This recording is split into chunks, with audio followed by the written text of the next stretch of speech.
I was about to leave on the start of the WLS tour in the WLS RV, and uh, I was waiting for the RV repairman who was 6 hours late, and then we had an hour and a half appointment that lasted 4 hours. So that was a big part of my day last week, Yeah.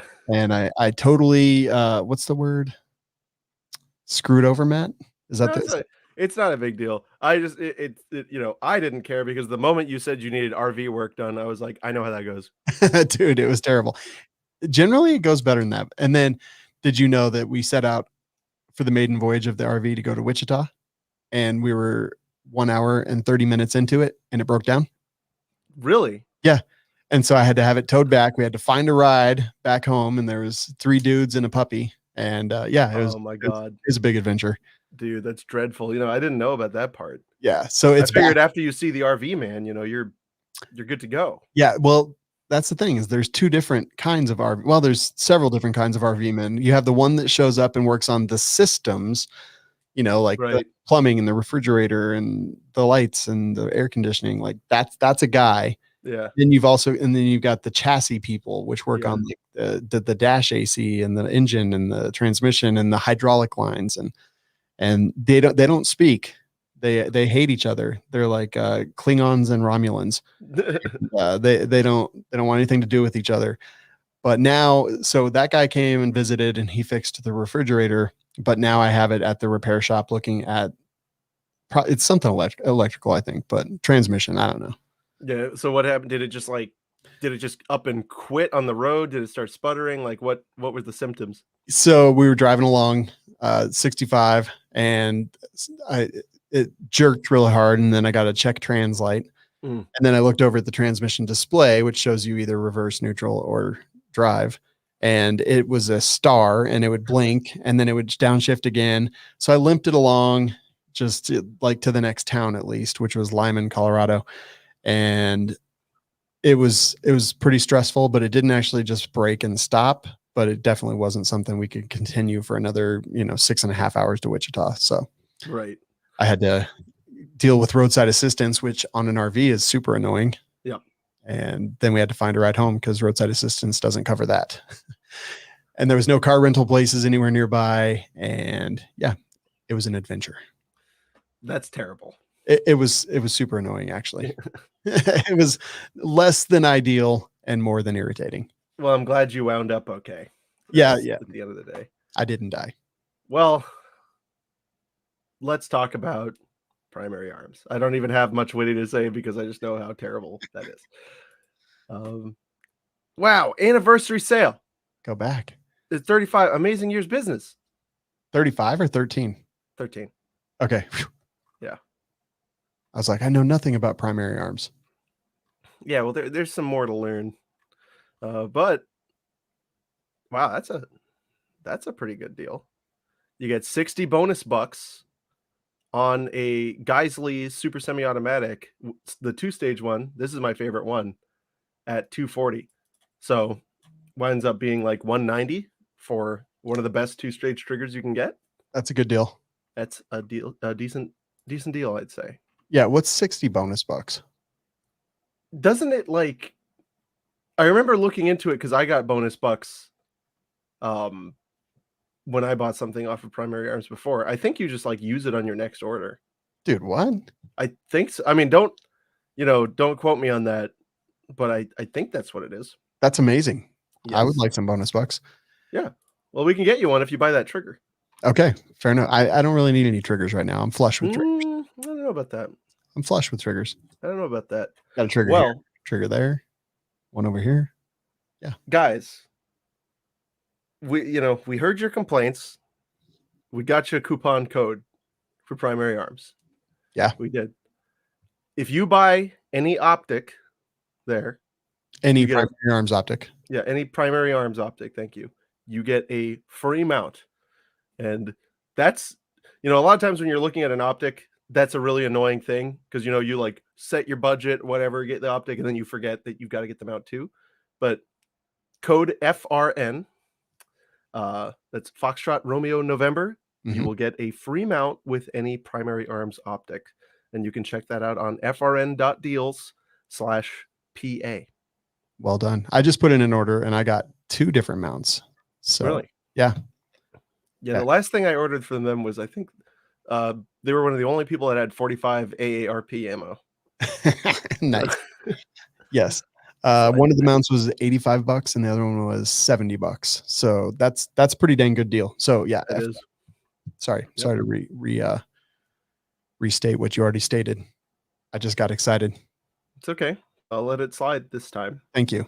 I appreciate your magnanimousness. That's right. That's what they call me. That's what I'm known for. Magnanimous. Magnanimous. It has nothing to do with kindness. It's really just because you ate a lot of bananas and had a lisp. You're not supposed to give the real version of the story away, but my bad. Again, because I'm so magnanimous, I will let it slide. Oh boy. Speaking of lisps. Yeah. Wait, okay, I don't know how that segue works, but Smith and Wesson. Yes. Let's get to the news. We got a press release here, and this really might not surprise anyone. Smith and Wesson is going to be relocating their headquarters to Tennessee, and this is due to, you'll never believe this, right? Because right now they're in it's Massachusetts, right? Yeah, Springfield, Massachusetts, old boom town of the gun industry.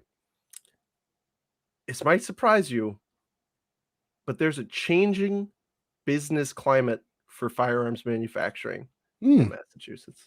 All right.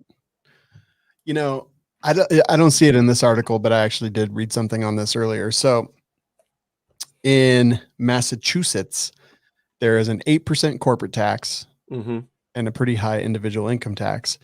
And because of Smith & Wesson's, like, they cleared $1 billion in sales last year, that basically meant that they had to pay $80 million in that corporate tax. Yeah. Now, by moving to Tennessee, there's no individual income tax, which is good. And the corporate tax is only 6.5%. Right. So by moving, they're automatically just saving $15 million a year. Just on the corporate tax. Yeah, assuming they get the same year over year. But so, you know, they said that this was an emotional decision.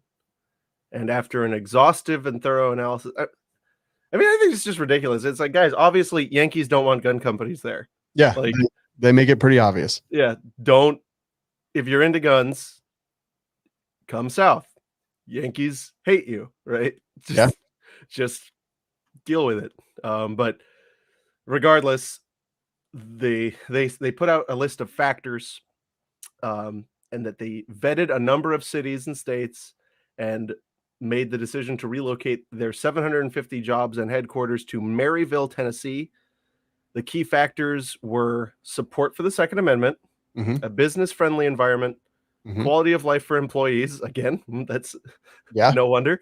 Cost of living, affordability, access to higher education institutions, availability of qualified labor for its operations and headquarter functions, and favorable location for the efficiency of distribution. Which, again, who buys more guns? Yeah. I am not surprised. I am surprised by this. Very surprised. Because Smith & Wesson does some things that I just don't agree with and don't care about and I think are stupid. But this one is kind of a no-brainer. Yeah, like clearly Tennessee is going to be better for a gun company than Massachusetts. Yeah. And I have an M&P right here, just out of solidarity with them. Yeah, we were talking about that before the show. And I was thinking, do I own any Smith & Wessons? And I do. You do? I have a Smith & Wesson 99. Oh, man. Yeah, which is, that was when Walther was like going through some weird things. They didn't really have a U.S. Presence. So they just sent P99 stuff to Smith & Wesson and let them kind of ugly it up a little bit. So yeah, I have a Smith & Wesson 99 in 40.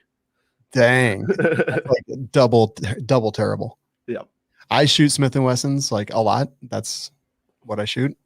I mean, my carry is a Glock. But yeah, I like Smith. I do also have a pre-victory Smith & Wesson Model 10. I wonder if did the nunnery allow them to make this change? Oh, right. The what, Vanguard? Yeah, Let's say, do they mention that in they there? don't, Oh, which I thought was so kind of maybe this is under, under pressure. oops. God, I almost forgot about all that Yeah. Vanguard stuff. So I am wondering because it's not mentioned at all Yeah. in any of the press releases that I saw, but I think this is a good thing. I don't care for Smith & Wesson as a company, but I do love their guns. Well, there you go. Yeah. Well, I do, I like to think highly of rational decision making, and this seems rational, and so, making any rational decisions in the gun industry is Foreign. impressive. Yeah. So I'm impressed. I am too. Good on you guys. I kind of do have to feel a little bit bad for some of the employees that like probably don't want to move and they're losing their jobs. Like that's a tough thing, but it does say upwards of 750 jobs will move from Springfield to, from Springfield, Connecticut and Missouri will move to Tennessee because they're closing 2 other places, I believe, as well. Oh, this is interesting though. I'm looking at their stock chart, and their ticker name has changed a few times in the past year or two, but I kind of feel like this might, right, like we might get a downtick of people saying, oh, they're moving from their original stuff like Yeah. that. I mean, this is not financial advice, but financially, I think I might be advising myself to buy some of this. Yeah, it's actually pretty cheap, honestly. Yeah, because I think that I do, just my gut kind of tells me they're going to become more profitable just by moving, right? And there's going to be some pains, but I don't know. If you guys are thinking about putting gun stuff in your portfolio, might be a decent time. Yeah, I totally agree as I'm looking it up right now. Well, next up, we got an article from our friend Dan Zimmerman over at TTAG. This is really interesting, right? Because after Heller, there were still a lot of laws on the books in DC that just made it a general nightmare zone to own or look at or think about a gun. But now, in a case involving a series of arrests that were made between 2012 and 2014, a federal judge has ruled that the district is liable for those wrongful firearm arrests, which honestly is kind of exciting. Let's show them here. Here we got a picture of Dick Heller, and I don't know who that is. Hi, Dick. I meant Richard Heller. So this is Judge Lamberth. He ruled that laws banning carrying firearms in publics and non-residents from registering firearms and permitting the arrests of non-residents for carrying weapons or ammunition without a license go to the core of the Second Amendment. And that the amendment preserves the right of responsible citizens to carry firearms for personal self-defense beyond the home, subject to longstanding restrictions. The district violated the plaintiff's Second Amendment rights by arresting them, detaining them, prosecuting them, and seizing their guns based on an unconstitutional set of DC laws. So when we say liable, like what does that actually mean? So I'm guessing that there's some civil suits underneath this. And this was probably at like a motion to dismiss or in some injunctive phase where the district is arguing that they cannot be held responsible for like, a wrongful arrest, a Fourth Amendment, wrongful arrest. And this is them saying, no, they can be held responsible. So. Dang. So some people are going to get paid? Maybe, right? Because there's a few stages after this, but it's a good, it's not a bad sign, right? Yeah. This may have even, and I didn't look deeply into this, but like, so the things that could have brought this up is, a motion to dismiss, like saying that they don't have likelihood of success on the merits, or even, it doesn't smack of qualified immunity, but that's something that, right, the district would be, is certainly likely to bring up. Yeah. Although I don't know who the parties are, right? Because that's just for the officers involved.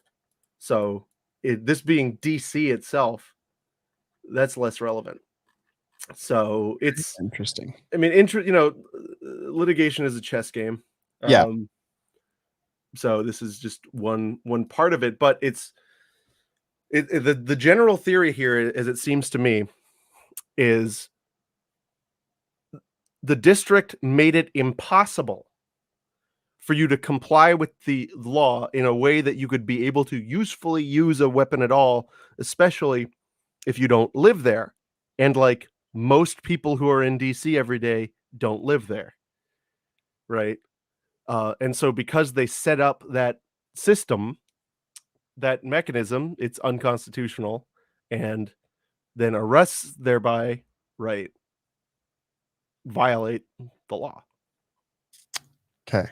Very interesting. That Makes sense? Yeah, I didn't even hear about this. Huh. Well, now you know. Yeah, now I know.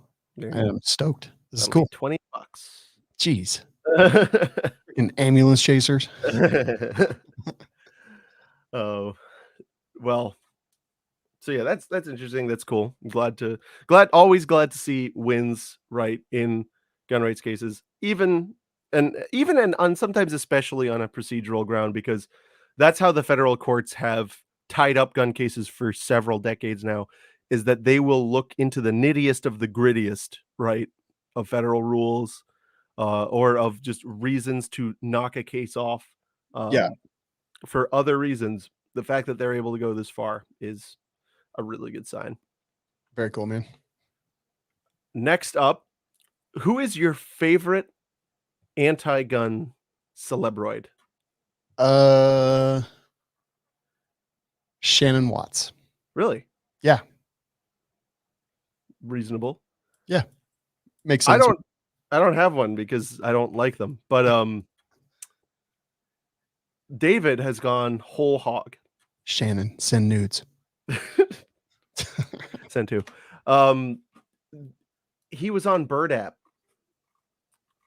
And we've got this nice article from Armed American News with this title, David Hogg is an idiot. Really get straight to the point. He's just like, and I saw this last week as it was happening. He was just wilding on Twitter. He was just saying the dumbest crap. So somebody asked him, have you ever tried shooting an AR-15? Right?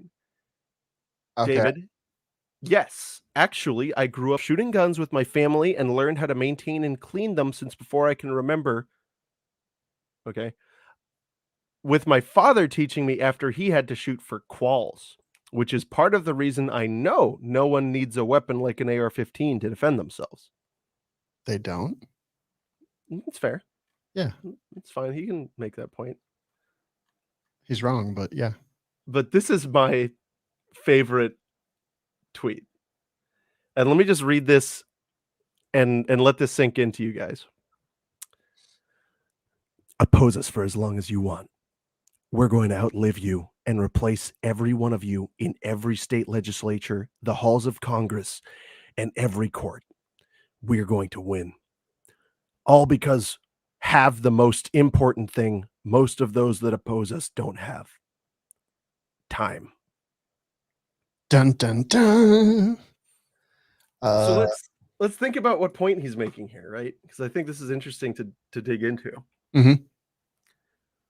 What is David Hogg's sole occupational qualification? That he got into Harvard because of notoriety. Right, but what underlies his notoriety? That he's got a dumb face. And a bunch of his classmates were tragically killed. That is, yeah. Yeah. If he had to write it down on a resume, that would be his institutional expertise.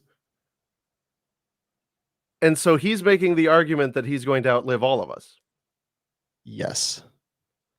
I think that's like, shockingly not self-aware. No. And it's also dumb, as if like every single person from 2015 on that is born in the United States hates guns. Not right. True. Yeah. No, the clear suggestion and the clear belief here is that everyone who is pro-gun is a boomer. Yeah. And King Boomer 1 and 2 right here. Yeah. Boomer Fuds. Yeah. You're a grand boomer. I'm a king boomer. Shut up. But like, this is so stupid, because the issue has, like, there's just nothing to back it up. It's just a, like, desire, right? He desires that everyone who, like, looks like him um thinks the way he does. Yeah. But all of the data suggests the opposite, right? That Generation Z, which are, like, a critically developmentally flawed generation when it comes to communicating with other people, uh unrelatedly, are probably the most pro-gun generation ever, just by the sources we have. Yeah. I mean, they're overwhelmingly conservative, whatever the hell that means. More so than any generation for the past, like, 80 years. So what, Mr. Hogg, what did you mean by this? Yeah. I often wonder what like anti-gunners are thinking when they say things. I'm like, did you say it out loud? Because sometimes that helps me not say something really tragically stupid. Mhm. And yeah, that it's this like 5-minute news cycle that we have, like just Yeah. reading the headlines. I said, I think earlier, I was like, yeah, I read the headline, but I didn't read the article. And that's what I think he's going for, is people that read that headline and then they don't actually apply any critical thinking to it. And it's the dumbest thing in the universe, like patently untrue. And if you think about it for more than 5 minutes, I think you'll see that. But he lives in this echo chamber of people that encourage his particular brand of stupidity. And then living in that chamber and hearing these things from these people all the time, I think he starts to believe it. And then he says things like this, but he probably really has passionate belief behind it, because that's the world he lives in. And he doesn't talk to the normies that don't go to Harvard and that don't hate guns. But that's not the life. And I worry sometimes that I'm like going through the exact same thing, because I live in another echo chamber, completely drastically different from his. Like, mine's filled with reality and critical thinking and good people, and his probably isn't. But I don't believe this to be the truth. I believe it to be incredibly short-sighted and stupid. I got chocolate covered peanut. You thought I was going to keep talking for an hour? No, I just wanted this. I really wanted it. No, you're completely right, and we do all have to guard against this. Mm-hmm. And that's why I will say that I love the Discord server for Funbusters, because you're in there. There is an incredible diversity of thought in there, except on gun control, right? But but we have actual communists. We've got, like, people from everywhere on the political spectrum that will argue viciously on everything, and yet we all can still get along. So I like that community, because I don't feel like I'm getting the echo chamber. Yeah. You know what I mean? But we do have to guard against that, and we do have to recognize and question our beliefs, not because they're wrong, because they're not. Everything you believe is right. Yes. As long as you believe what we believe. Yes, dear listener, everything you believe is right, and you are the most handsome person watching this show. Yes, you. That's right. Turn it up a little more. Well done. But focusing on that is important, and so I can imagine how this type of thing develops, which is, no, I shot guns. Right. And Dad's a cop, and Dad said, you don't need that one. And then everyone goes, yeah. And you're a gun, and so Dad, you're gun owner. Yeah. The sheer power behind the AR-15. I'm like, of all the guns that I shoot, that's probably one of the least. I mean, yeah, it is. I shoot a lot of big calibers, like 223, 5.56. Not that flattering. One thing I love is that I think that 5.45 is one of the most combat effective cartridges. It's less powerful than the 5.56. Yeah. It has, like, slightly less muzzle energy, and yet, that might be pedantic, right? Because if a weapon is incredibly effective, it can be categorized as powerful, but power is a term of art, right? Yeah. Like, if you put my Mauser right next to my AK-74, Well, which one is more powerful? Yeah. And what does power even mean? Like, yeah, Right. I don't know. Dave Yeah. Hawk. Yeah, Mr. Is it just an act at this point? Maybe it was. I mean, I know there's some people that believe the whole thing is an act, like Abenito. But at this point, it's like there must be some kind of feedback loop that like we're enabling by looking at him whenever he does stuff like this. Yeah. And I mean, like, this is all just preparing for him to go into to become a politician someday. Like, Yeah, isn't that amazing that you can be denied from a higher institution, allegedly academy thing, and then you gain political notoriety? mhm. This presumably would not change your scores, No. but then you get in with a scholarship. Yeah. And I would bet money. So I have 4 kids. They're all grown. I've been a teenager. Like, I hung out with my kids a lot growing up. Me too once. Their friends, yeah, their friends all were around a lot. So I've been exposed. Well, that sounds weird. I have been around teenagers growing up, and like, I don't want to say like my kids are all incredibly smart. I know everybody says that, but Right. they're like really just really good people. And they don't even think, some of them don't even have the same politics that I do. And that's fine, because as long as they think critically about things and they can talk about why they feel a way, that's okay with me. But they've never been like this. And sure, they never had the experience in the closet that David Hogg had. What happened to the I'm not kid? supposed to laugh at that, but when you I mean, like, just the way you said it, I'm more apologizing to the audience. It was a dig. It was It was a dig. prolonged experience in the closet. Yes. It was a dig, and that's unfair of me. But like, Yeah, whatever. What he said wasn't fair. yeah, like, And 2 wrongs make a left. yeah, exactly.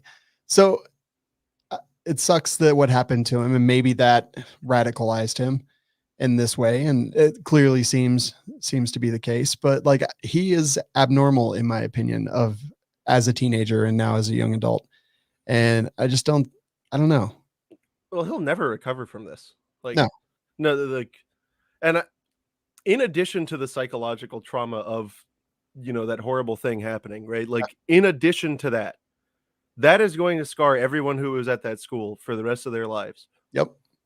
But what this child will never recover from is being thrust into the media at that time. Yeah. I mean, Okay, go on. I was going to say there's a reason like why child actors have like a very high rate of suicide and depression and drug use and things like that. Not all of them, but a very high percentage of them, I think, that find any measure of success. And I think that he will run into that too. And I think that that's incredibly unfair, considering the trauma that he actually did experience. Well, it's just so boiling, right, to the brain. It's just like, imagine, right? I remember being like 14, 15, 16. I mean, hell, I remember even being 24 and just like my thoughts being these little idiot things. Yeah. Right. Yeah. Just these little tiny idiot vibrations that happened. Now imagine if like you had to stunt your developmental growth because you were publicly wed to all of the ides you had at like 14, 15. Yeah. You would be broken as a human being forever. I can't even imagine. I honestly feel bad for him. I think that he gets used, but then again, at some point, I think that he begins to believe it. And I think that he begins to believe that this is his greater purpose, because he has had that experience, and that someday he's going to wake up and realize that, wow, my whole life has been taking this thing away, and I've been incredibly unsuccessful in it. And what do I have left? Because I wasn't able to experience life as a teenager, an adolescent, and then a young adult. I experienced this, and now I no longer believe that, or I no longer have any hope for it, or whatever. And I'm left with nothing because I never got to be a human being. Right. And also like extremely limited occupational, perspectives. Yeah. Because unless you are an activist, you're going to be like, hey, you're polarizing. get out of my dealership. Yeah. I mean, he will have a Harvard education to like fall back on, and yeah.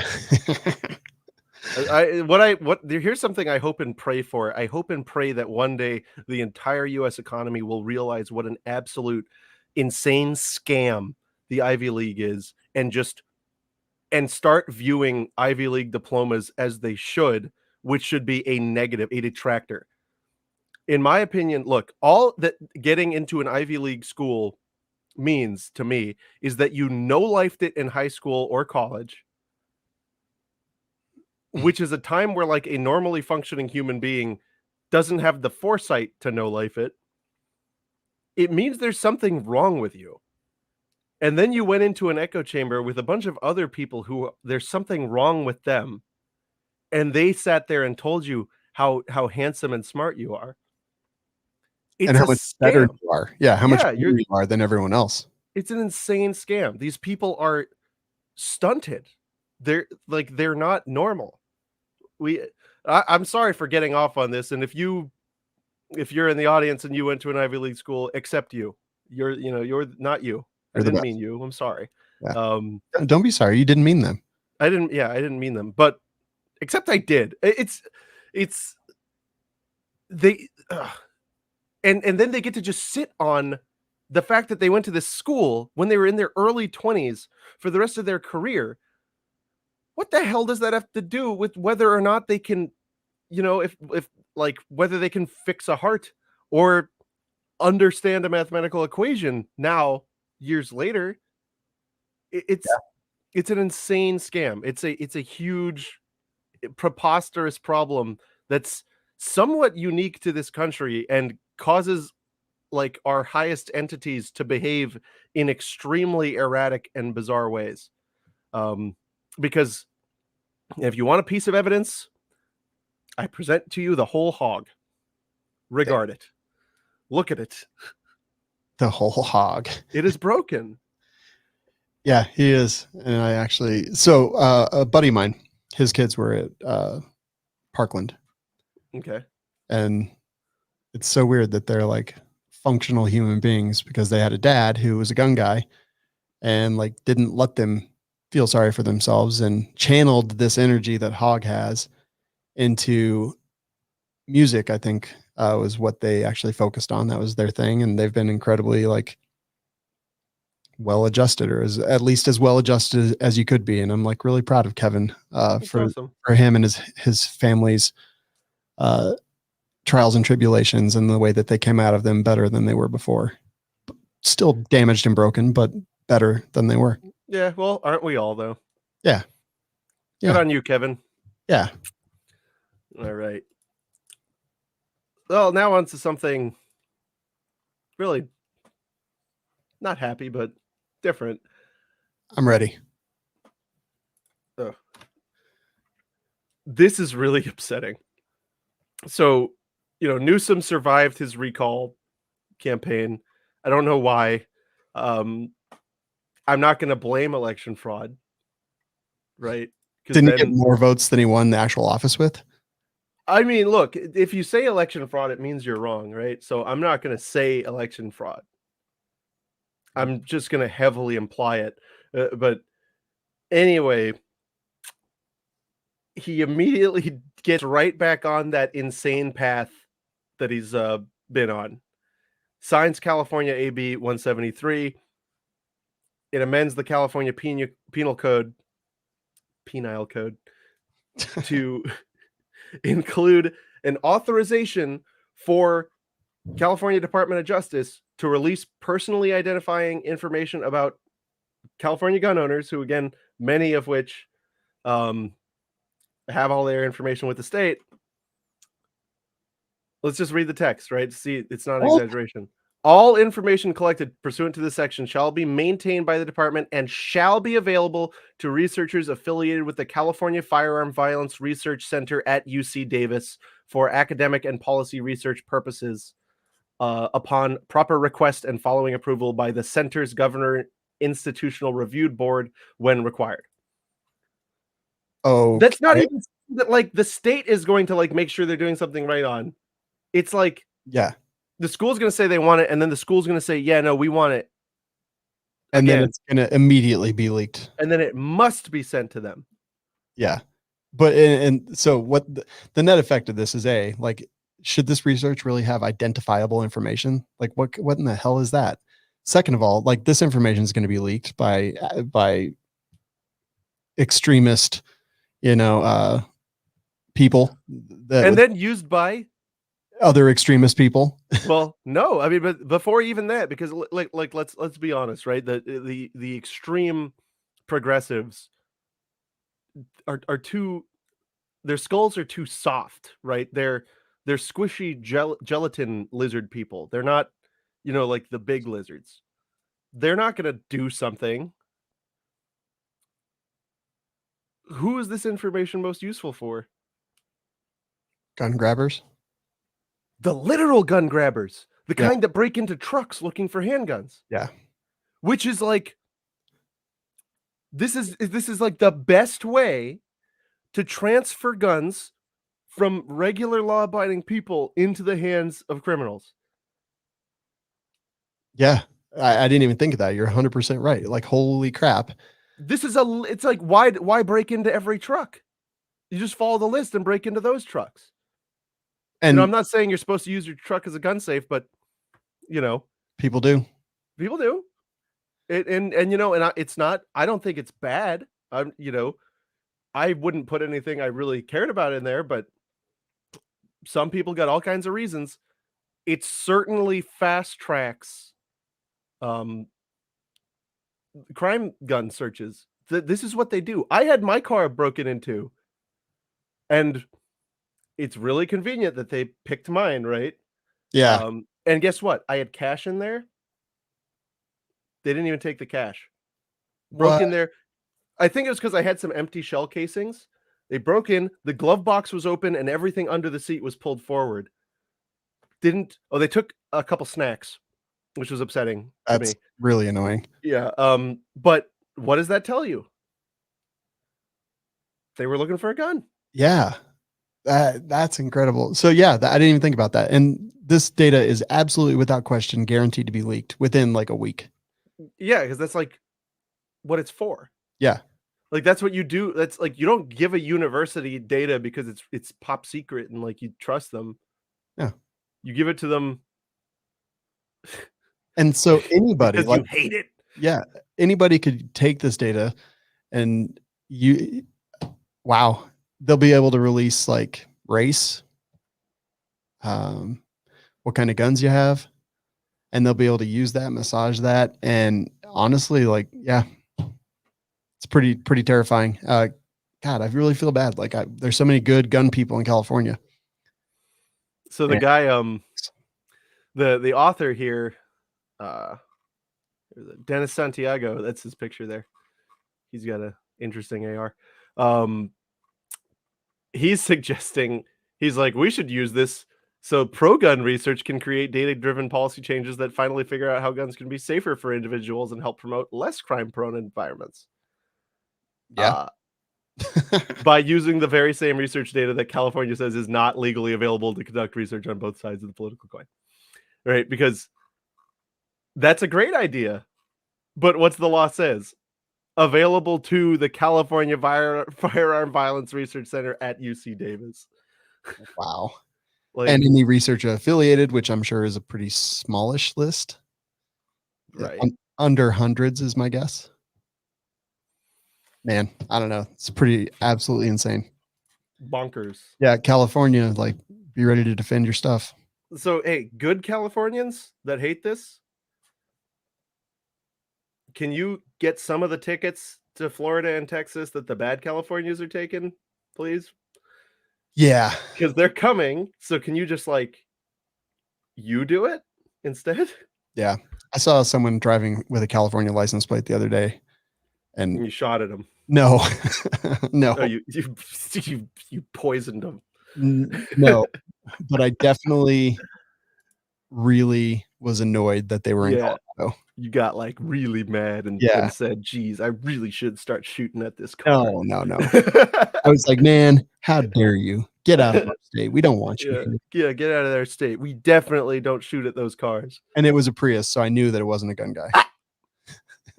I know a gun guy with a Prius. I was going to say, don't you drive a Prius? What? I'm just kidding. How dare you? How dare you? That's like saying I wear Crocs. I do not wear those either. No, I do not. And just so the audience knows, I will not drive anything with an automatic transmission. I just won't. Wow. I don't even know how. I can drive stick. Like I grew up driving.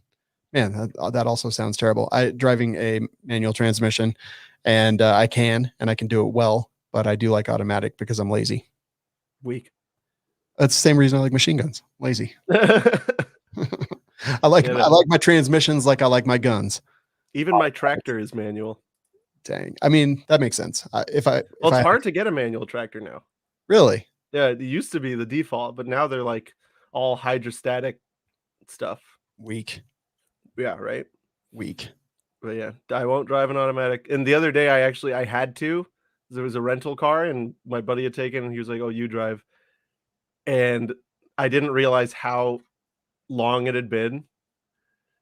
And so it was very jerky. Right? Yeah.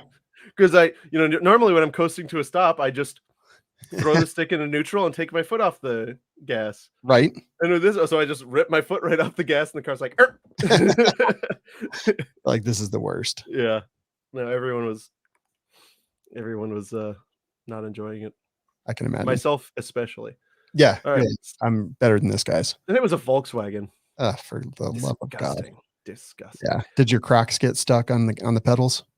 Yeah, the Crocs that came with it. Yeah. Yeah. Exactly. Oh, all right. Next up, this is going to be interesting to a lot of you guys. So you remember the insurrection, right? The violent insurrection that happened on the United States soil where thousands of lives were lost and the country was changed forever, right? Yeah, all last summer with the riots and everything. No, January 6th. Was that? Yeah. No, that was nothing really. Listen, trust the experts. They said it's an insurrection. Techno Viking. That was really. Techno Viking was there and he was scary. Well, so the feds really, really leaned on obstruction, right? This obstruction charge, which it was never a good idea. But they wanted to back him with felonies because that's all the feds know how to do. Yeah. So that's the one they went with.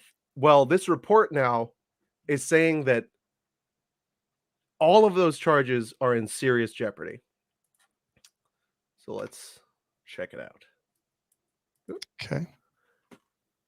So yeah, this is from Legal Insurrection. Really interesting takes here. It's by Amir Beno. And he goes through the constitutional issues that arise from this situation. There's a lot of it here. I recommend you guys check it out. But something to remember is they're suggesting that these people obstructed a legislative event, right? Oh. Which stopped. It was called off and stopped before anyone entered the building and then continued that night. So that creates a lot of problems, right? Mm-hmm. And if you're to solve those problems by interpreting the statute very broadly, well, then the statute becomes incredibly vague. And then there's a constitutional vagueness problem. So there's a huge issue here with these charges. And I think that's right, because like the way the obstruction charge is supposed to be is for people who like break in and steal the pen, right? You know, that type of stuff. I think it's a little different than, and, you know, I wasn't there. I wasn't going to go do that. I think this whole thing was a bit silly. But I don't think that when they wrote that law, they imagined a bunch of people, you know, imitating the U.S. invasion of Afghanistan, who just show up, get let in, and then wander around for a little while, right? Mm-hmm. Like it's a small scale recreation of invasion, right? Yeah. Um, It was the weakest insurrection ever. but yeah, so over 650 people have been charged with the incident. And again, hundreds of those people, the main charge is felony obstruction under 18 USC 1512 C2. The law provides whoever corruptly obstructs, influences, or impedes any official proceeding or attempts to do so shall be fined under this title or in prison not more than 20 years or both. So there's a scienter element right there. Whoever corruptly does so, generally, minimum intentionally. We don't even know if there's evidence that these people knew what proceeding was going on, right, at that exact time. Yeah, and it was shut down 11 minutes before they even entered. Exactly. And so it further goes on to talk about the void for vagueness doctrine, which is just basically has to do with the Fifth Amendment, and the Supreme Court made clear that the guarantee is violated when the government, quote, takes away someone's life, liberty, or property under a criminal law so vague that it fails to give ordinary people fair notice of the conduct it punishes, or so standardless that it invites arbitrary enforcement, and that it would be without such guidelines, a criminal statute would perform a standardless sweep that would allow policemen, prosecutors, and juries to pursue their personal predilections, which clearly seems to be, I mean, for me, clearly seems to be the case. And then the interesting thing, there's another interesting thing here, is there's a prior case on the in the DC circuit, US v. Poindexter, which he brings out here, where he points out that corruptly, because what the hell does that mean, right? Yeah. What does it mean?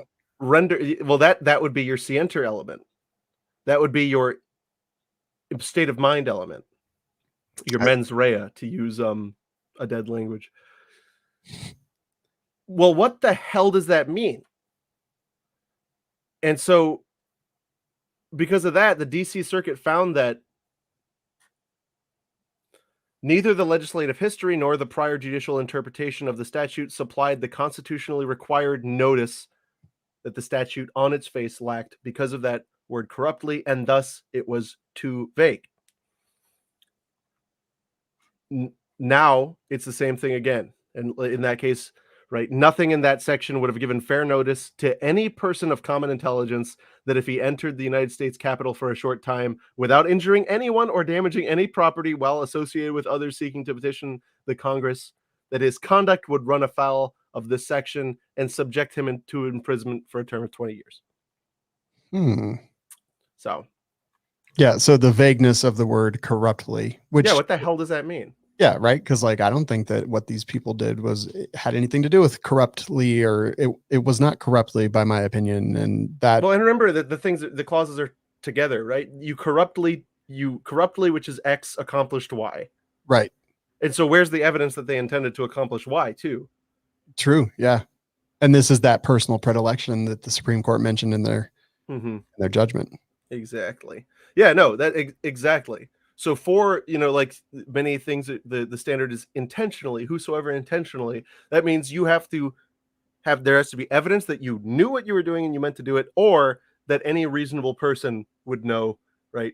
But here it's a different word. It's corruptly. And what does that mean? To me, I'm imagining it means you go and wring your hands, right? Yeah, absolutely. I don't know. I mean, Techno Viking seems like he might have been the type, right? But I don't know about everyone else. Yeah. That's kind of interesting. So then that all this together basically means that there's precedent for this.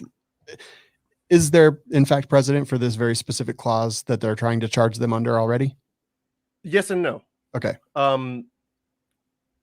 There's at the minimum, very strong instructive precedent, but not necessarily right. Yeah. So that's what I'd say. At the minimum, it's very strong instructive precedent. Yeah, because Poindexter was actually, he was convicted, and then right, and this is the appeal. The appeal. Yeah. And the DC Circuit agreed with him. Yep. Well, I think that's good, at least from my perspective, that I would really want these people not to be charged. Yeah, I don't see any of this as being a crime. In fact, this is the people's house. I kind of think it's cool. I do too, actually. I mean, I think they did it a little silly. I wish they had done it for like any other reason in the world, right? Yeah. But I think that we should, like, I mean, if you take a Jeffersonian view of the United States, which, and you know, he might have been on an extreme side, right? Which was that it should be violently dismantled every couple of years. Yeah. It seems like there should at least be a very real fear that such could happen. And I think that a way to accomplish that that's very peaceful and but still sends a strong message, if it was just accepted that at any time we could go into any of their chambers and use their toilets and like not clean them. Yeah. Or flush or anything. Or flush them, yeah. Yeah. So I think that's what we should do, because they'll remember. Well, the problem is that's not punishing the people. That's punishing the people who clean those toilets, which is except though they're not allowed to have those. They're not allowed to have janitors anymore. Sold. All right. Sold. Yeah. Only the congressman will take care of this toilet, and it's the only one he's allowed to use. Yeah. And honestly, that's how it should be anyway. And I bet we have a lot less people running for office. And that's also good. Because they went to Ivy Leagues and they're above that. Oh, that's awesome. Yeah. Next up, more nonsense. And we hear about this all the time. Oh, and guys, I'm also going to say there was a lot of stuff covering the UN arms treaty thing this week. I just didn't want to talk about it. It's so just completely ridiculous. And I don't think there's a real way to actually have it make a difference to us here, like at home. I mean, yeah, it can mess up. It can cause problems, especially for the import-export side of things. Mm-hmm. But we just had enough to cover. So I just wanted to touch on that because I know people might be asking where that is, because some people are thinking that it means that the UN is going to send in people, right, with blue helmets and very well used G3s to like stand around. But I don't think it means that. Fair. And I don't think they would try that. And I don't have any expertise on this at all, so I don't even have a real opinion on it. Right. So the other thing, we always hear about the government wanting to study gun violence, right? And we know what they mean by that. Yeah. Well, this collection of words give me all the red flags in the world. Haha, red flags. This Disclosed TV came out with new CDC implements study on gun violence after labeling it a public health threat. And they are aiming to craft swift interventions as they have done to contain the coronavirus pandemic and other national health emergencies. Really? Yeah. Okay. They're going to fix the gun problem the same way they fixed the BOPID. Okay. Are you excited? Yeah, because that just basically means they're going to make shit up and lock us in cages. Yeah. So perfect. Well done, CDC. Is that not the most Orwellian like thing ever? Yeah. That's freaking crazy. This public health threat, we are going to swiftly intervene the same way we did before in the with COVID. Yeah. I mean, first of all, do they even have so they're going to study it and then they're going to provide that to the DOJ so that they can then act on this research? Or well, they're going to say, here's our science thing. Here's how we have proposed through science that you solve it. And so then it'll be handed over to the legislator and it'll be like, we recommend you craft laws to accomplish these objectives. That's how they go. They come out with an investigation and a report. Yeah. Right, where they'll be like, these are like 10 things that could help this. Step 1, boil gun owners in hot tar. Step 2, like, yeah. And what are these swift interventions? Like, maybe it would be stuff like, I can tell you right now that it'll include at least limit the availability of ghost guns. Yeah, because that's a huge problem. Right. Kidding. Yeah, increase. Just wanted to make sure you said that. I knew you were kidding.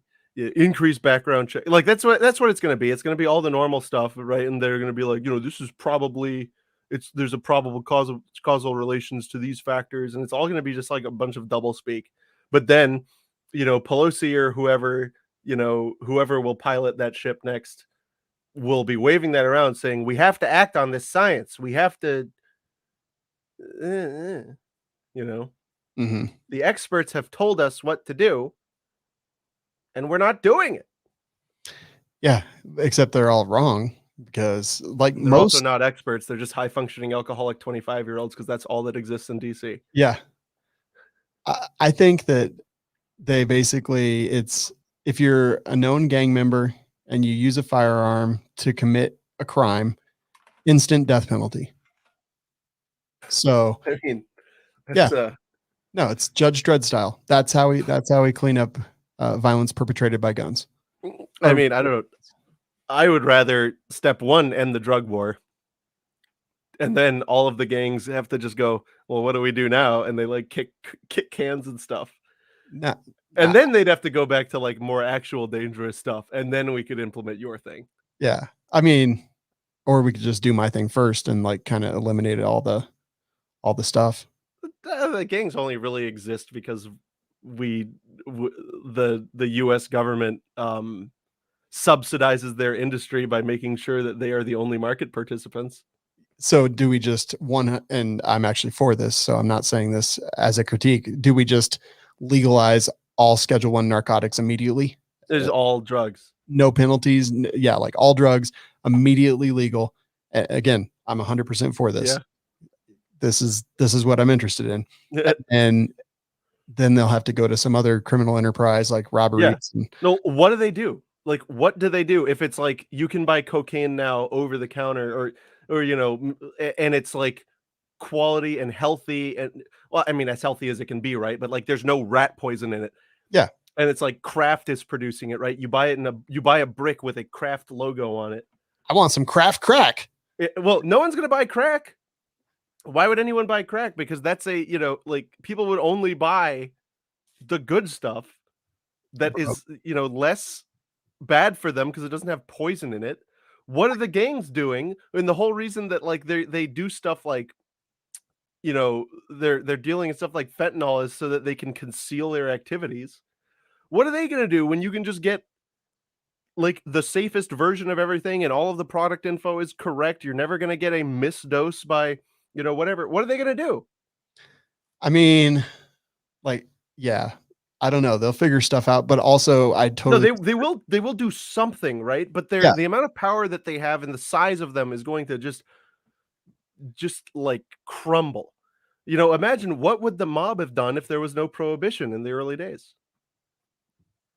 Yeah, they would have, done like loans and just the normal stuff. Yeah, whatever. I guarantee you there's a bunch of hipsters out there that would want crack. They'll be like, no, it's the old school. It's the good stuff. Yeah, we want that FBI stuff. Yeah, we want that crack. We want that Kraft crack. That's oh my God. That is a world I would like to see where we have to deal with like companies arguing about what real crack is. Like, no, this follows the original CIA. I don't know. Was it the CIA or the FBI that is allegedly invented it? Yeah. But they're arguing over which is the real like original formula. That's a world I want. I do too, actually. Yeah. That would be great. I want Nestle. Not because I want to use it, by the way, just because I think that you should treat people like adults, and if they want to drink poison, I don't think that you should try to kill everybody involved in getting them the poison that they're trying to pay for. Yeah, no, I totally agree. I'm 100% down with legalizing all drugs. Yep. And having Nestle make it and then like dump the stuff left over from making meth into rivers and stuff, and then that'll be the thing that we focus on as a society instead of what we are. I mean, you don't have to put it in the rivers, but I mean, they're going to, right? The fish would be really fast in the meth river. Lifespan would be 7 minutes. Yeah. They come out, poop, zoop, Yeah. full grown. A fish is born with 20,000 heartbeats. It doesn't it depends on how fast it beats, how long they live. Yeah. I'm making that up. There's no science behind that. Yeah, it's just there is. I believe it. All right. Well, next up, I'm sure y'all have heard this. You know, we should be more like Australia. They took decisive action after the Port Arthur shooting, and they did all the stuff, and then they did more stuff when other shootings happened. And why can't we be like them? Why can't we take decisive action? Well, there's an interesting article now on I've never really heard of these people, the National Pulse, and it's called "The Left Cheered When Australians Gave Up Their Guns. Now they're being shot by their own government in the streets." I mean, I don't know if I agree with that characterization, right? But let's just take a look at this. I was reading this and I was thinking, did that really? That really happened? And then you look here from last week, there's video of police shooting Australians in the back with rubber bullets, mind, for daring to go outside. This is here, I'll just play this real quick.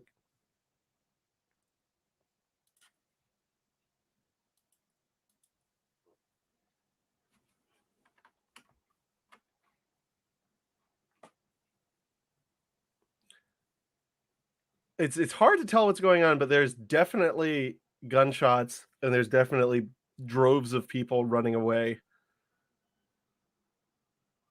Oh. Yeah, so that doesn't seem like a good look to me.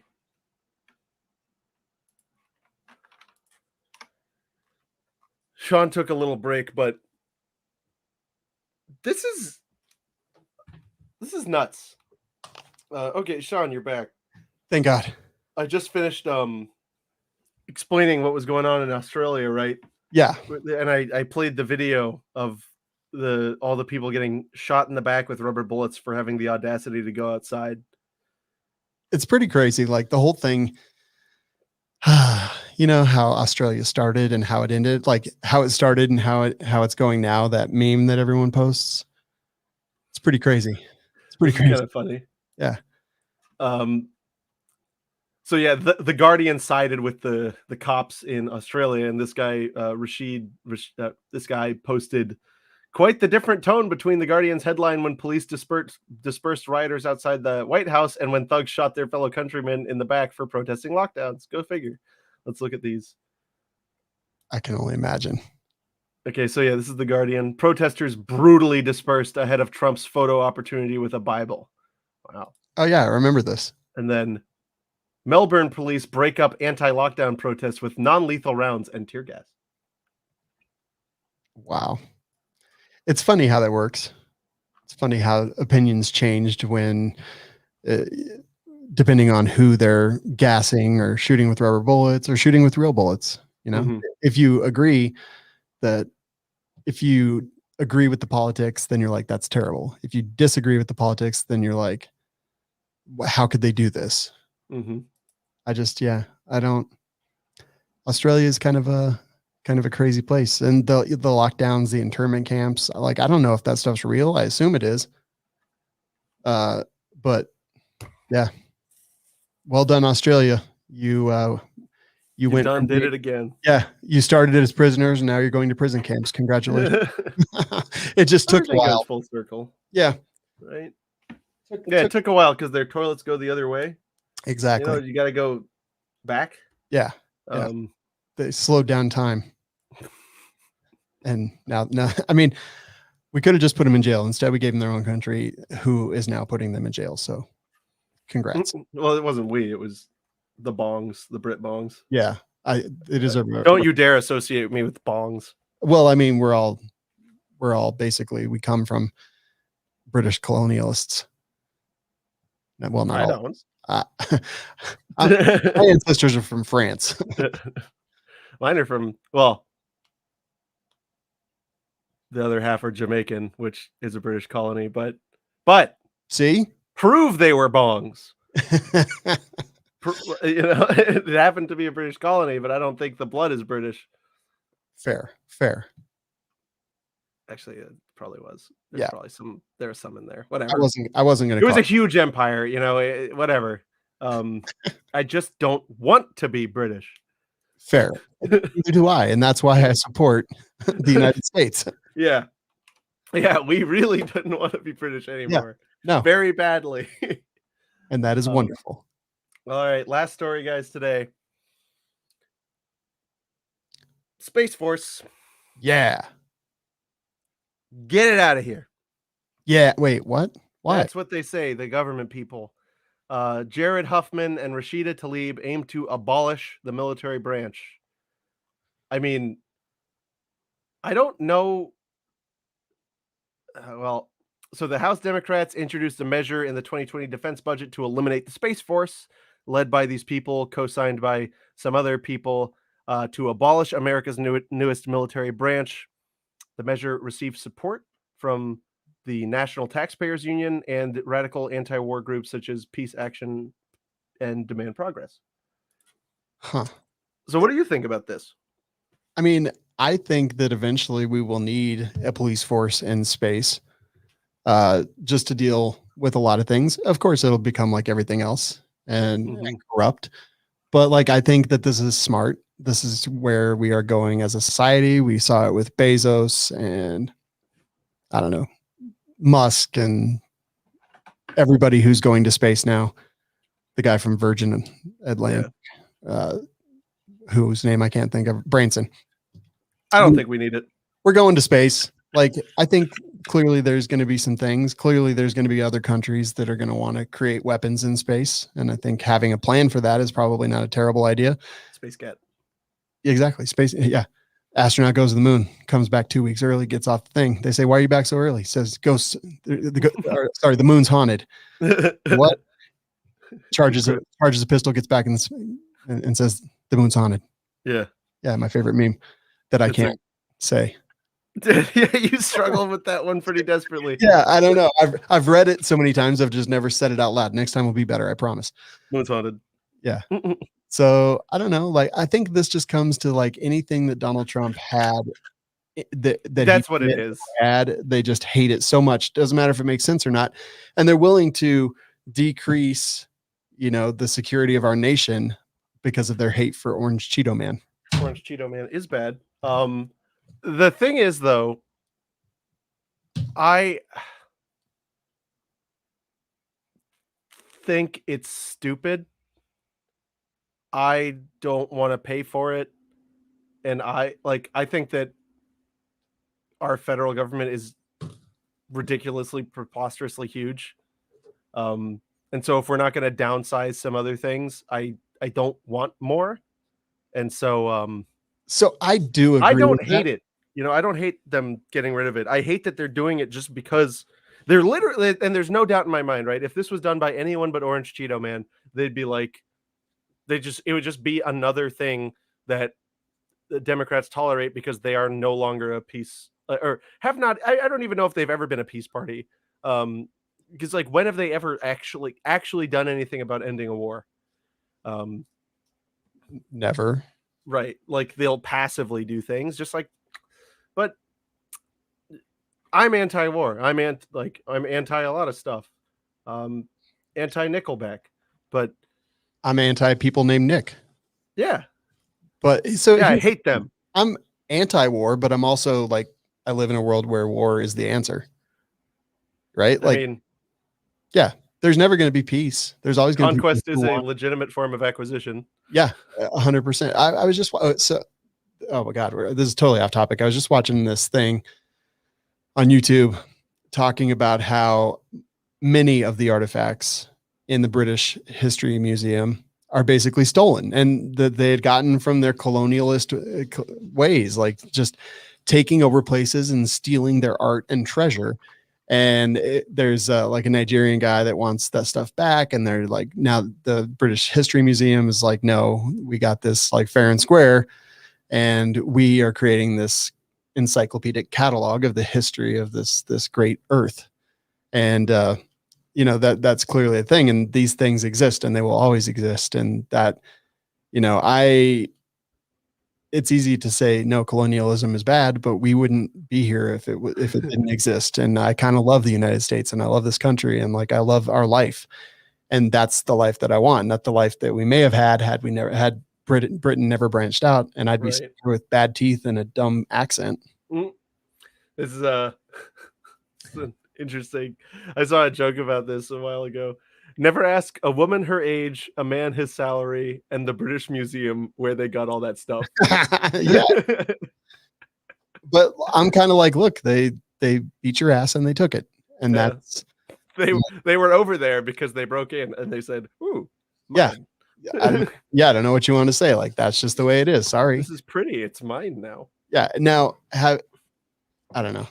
I guess I'd probably sound like a pretty terrible person if I said had it stayed there, that it probably would have been destroyed or looted by warlords or whatever. Like, Nigeria is not a you know, bastion of civilization. Yeah, there's no moral answer to this, right? Because if you take the moral approach, well, then that was a private property owner and it was wrongfully taken from them. Like, that's the truth. Yeah. Right? Oh, but totally is there a way to fix it now? Is the issue? Yeah, no, You know? I don't think so. And yeah, if someone stole something, what, 100+ years ago, right? Like, it's pretty much. And there's like all kinds of stuff happens, especially with things like art. The Germans saved a lot of it. You know, they were generally not the good guys, but they were like, this town's going to get blown up. We should put these on a train. Right. Know? Yeah. And frankly, I'm glad they did that. Other countries would have probably gone, whatever, F it, especially Russia or the USSR at the time. I do agree. So, yeah, I mean, it's kind of a thing. Like, I'm glad that the stuff still exists is all I would say on that. Yeah, me too. And to like take this back to what I was talking about when I started all this, like, war exists and there will always be people who want to take away what we have in this country. I think maybe that's naive of me or jingoistic, but I think that people want what we have or they hate what we have. Either way, they want to attack us for having those things. And honestly, I'm okay having military superiority on ground, in the sky, and in space as well. Like, I think it's dumb to a point, but at the same time, people want to kill us and I want to kill them back better. You want to kill them with space lasers. Yes. Yeah. That's just me. That's just my thoughts. That makes sense. That makes sense. And look, that's a rational position to have. I just take the more aggressive, you know, to tell all of the people who sent mean comments about me, and I take the more aggressive hipster libertarian position. Yeah. And just say, I want smaller military. But I do, right? Yeah. No, but I get what it makes sense. Whereas I'm like, smaller mill at all costs. Like, so I don't care. Lower tax now. And I 100% agree with that. Like, I think that, I mean, how many millions, tens of millions, hundreds of millions of dollars did we just leave in Afghanistan to be picked up by whoever was there to pick it up? Yeah, I wanted that stuff. Yeah, that money could have, you sell that to, you know, United States citizens, you raise a lot of money there. So then we pay double, right? They use our tax money to buy it and then we buy it back. And then, so we're getting screwed double. But I would rather have military spending curtailed by responsibility, right? Not by defunding. Yeah, no, that makes sense. That makes total sense. I also live in a world where I know that'll never happen, and it's stupid. Yeah, well, it's hard to think about. You know, there's no obvious answer. Yeah, you know what? What? You know what's really obvious though? Lady Liberty with nods. Oh yeah, look, we both did it. Yeah. I've been doing it. It's like the most genius thing that I ever even look at how beautiful that is right there. Just it's fun right there in everyone's face. Yep. So this whole time we've been advertising our friends, Patriot Patch Company. Patriot Patch Company. Patch drop. Whoa. Uh-oh. Oh, so Sold out. actually, Oh. yeah. Yeah. Oh man, click on their little Instagram thing down at the bottom. Yeah. Oh, So look, that's us. yeah, so weird. They're retro drops. Look at these. Anything Oh, retro. So that's obviously going to be Back to the Future, yeah. or not obviously, just enough to Oh, not. they like kept de-blurring it. Yeah. Oh, and what's this one gonna be? Mad Mix. I don't remember what that one was, but they are. I don't know, man. I'm a patch whore. I totally fully Hey, admit look it. at this patch. It's so weird. It's almost as if that's the one we have on our microphones. No. Yeah. No. Yeah. That's But not. all So this the- patch came and it did freak me out. The detail was just too much. yeah, like Like, what's on his teeth? and that, like, because they're, and that's the nice thing is that the detail is really good on them. So each one of these little bingles was like a separate raised thing. Yeah, like warts, like the patch. Yeah, have warts. I couldn't tolerate it. I actually gave it to my girlfriend, and she was thoroughly entertained by it. Nice. But it was that good. But yeah, there's just so many cool things. And if you join the month patch club, you can have one. And if you don't want to commit to that, you could just go buy like the rib cage with the heart in it. That's right. There's that. They There's got all that kinds one. of stuff. Yeah. They got the Lady Liberty. They got multiple Lady Liberties actually. But if you want those and you don't want to pay full price, what do you do? Oh, you use the secret code. Oh, is All there? right, don't tell them I told you this. Yeah, they'll be But- real mad. They're gonna so mad, but there's a code just for us, and it's TWIG10, TWIG 10, and that should give you 10%. That's what I've always wanted. 10%. For every cent, 10. I don't. Is that how it works? Well, cent being 100. Okay. I was like, I think that they have to pay us to take their patches. Yeah, They might be mad if we advertise that. percent. That's how that word works. Oh man. All right. Cool. Go check them out. PatriotPatch.co. Yeah, guys, thanks for coming. Yeah. And thanks for being our friends. Yeah, thanks for being our friends in this time of need.